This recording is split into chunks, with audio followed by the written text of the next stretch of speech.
আজ আমরা এসেছি হুগলি জেলার মহানাদ বলে একটি জায়গা, সেখানে এখানে অনেক প্রাচীন মন্দির আছে। তার মধ্যে আমরা আজকে যে মন্দিরটি দেখছি সেই মন্দিরটির নাম হচ্ছে জটেশ্বর শিব মন্দির। অপূর্ব সুন্দর মন্দির চত্বর। তো ধীরে ধীরে আমরা মন্দির প্রাঙ্গণে প্রবেশ করছি। সামনেই বটগাছ, তারপরে আরও কিছু প্রাচীন স্থাপত্য নিদর্শন দেখা যাচ্ছে। প্রবেশের পথেই রয়েছে একটি নাট মন্দির, যেখান থেকে ভক্তরা পুজো দেখতে পারেন।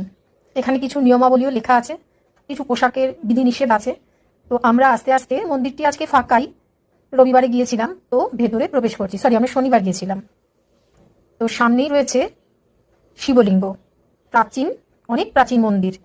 জটেশ্বর শিব মন্দির হুগলি জেলার মহানাদে অবস্থিত। শিবলিঙ্গ দর্শন করে এবার আমরা একটু মন্দির চত্বরটি ঘুরে বেড়াবো। মন্দিরটির প্রাচীন ইতিহাস খুব একটা ক্লিয়ার আইডিয়া নেই। যেটুকুনি সার্চ করে জানতে পারলাম, এটির গুপ্ত যুগের সাথে এটি রিলেটেড। কারণ এই জায়গা, এই মহানাদে খনন কার্য চালিয়ে গুপ্ত যুগের বহু প্রাচীন নিদর্শন পাওয়া গেছে। তাই মনে করা হয় এই মন্দিরটি সেই আমলের। বর্তমানে অনেক সংস্কার করে এইরকম রূপ। মন্দিরটি চারপাশ দিয়ে এরকম ঘোরা যায়, খুব সুন্দর মার্বেল পাথর দিয়ে একদম বাঁধানো, আর বাইরে রয়েছে অনেক গাছপালা, যা দেখতে বেশ ভালো লাগে। আর এত ঠান্ডা মন্দিরের ভেতরটা, মনে হয় অনেকক্ষণ বসে থাকি এখানে। অ্যাকচুয়ালি এই মন্দিরগুলো প্রাচীন স্থাপত্য নিদর্শন বহন করে, সাথে সাথে এতটাই পজিটিভ ভাইবস দেয় যে মনে হয় এরকম জায়গায় গিয়ে মনকে একটু শান্ত করে আসি।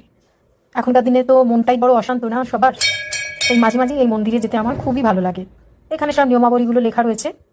তো তারপর মূল মন্দির ছেড়ে আমরা পাশেই এক কালী মন্দির রয়েছে, সেই মা কালীকে দর্শন করবার জন্য এগিয়ে যাচ্ছি।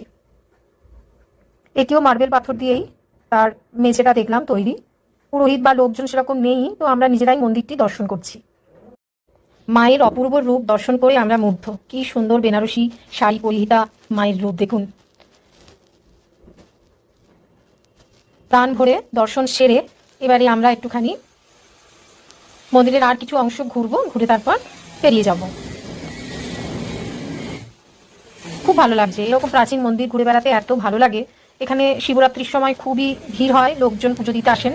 এবং এই এলাকায়, মহানাদ এলাকাতে, মনে করা হয় এই জটেশ্বর শিব হচ্ছেন রক্ষাকর্তা। গ্রামবাসীরা খুবই পবিত্র স্থান বলে মনে করেন এই এলাকাটিকে। তাই আমাদের এই মন্দিরটি দর্শন করে খুবই ভালো লাগলো। এবার আমরা এগোচ্ছি পরের গন্তব্যের জন্য।